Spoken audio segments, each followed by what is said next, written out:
Clarity begins to dawn, not in words, but in knowing. This is how God speaks, not through the loud, but through the luminous. The prophet Isaiah said, "In returning and rest shall ye be saved. In quietness and in confidence shall be your strength." Isaiah 30:15. Quietness and confidence. These are the twin pillars of divine manifestation. One without the other is incomplete. Quietness without confidence is passivity. Confidence without quietness is arrogance. But together, they form the still fire of faith, calm, unwavering, creative. Do not be deceived into thinking that you must prove your worth through effort or argument. The world will tempt you to defend your dreams, to justify your faith, to explain why you believe what you believe. Resist that temptation. Every time you explain, you divide your focus. Every time you defend, you concede the possibility of attack. But when you remain still, when you know your prayer has been heard, you become unshakable. Your silence itself becomes a testimony. You will notice that true power never announces itself. The sun does not argue its brightness, it simply shines. The ocean does not explain its depth, it simply is.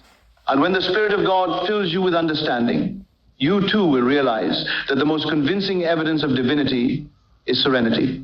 When you are still, you are not indifferent, you are invincible. For nothing can disturb the one who knows that all things are working together for good.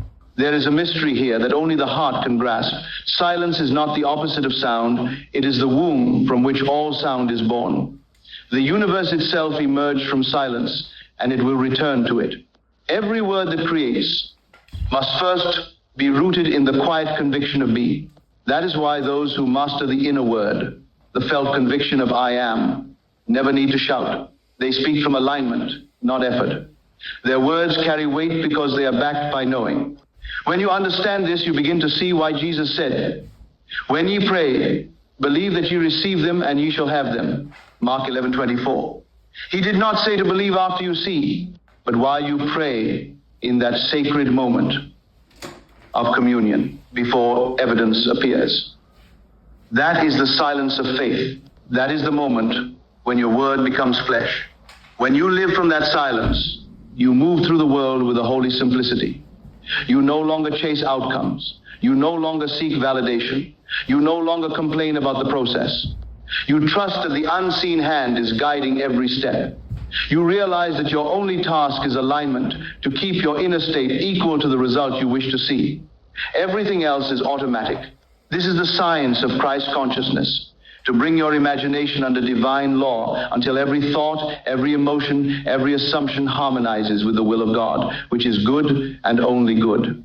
When your inner life becomes an offering of peace, creation cannot help but mirror peace back to you. Silence is not withdrawal from life. It is the secret chamber where life renews itself. Every great idea, every healing, every answered prayer is conceived there. You do not need to make things happen. You need only prepare the atmosphere for them to appear. That atmosphere is silence, not a forced stillness, but an inner resting in truth. Imagine a calm lake on a window.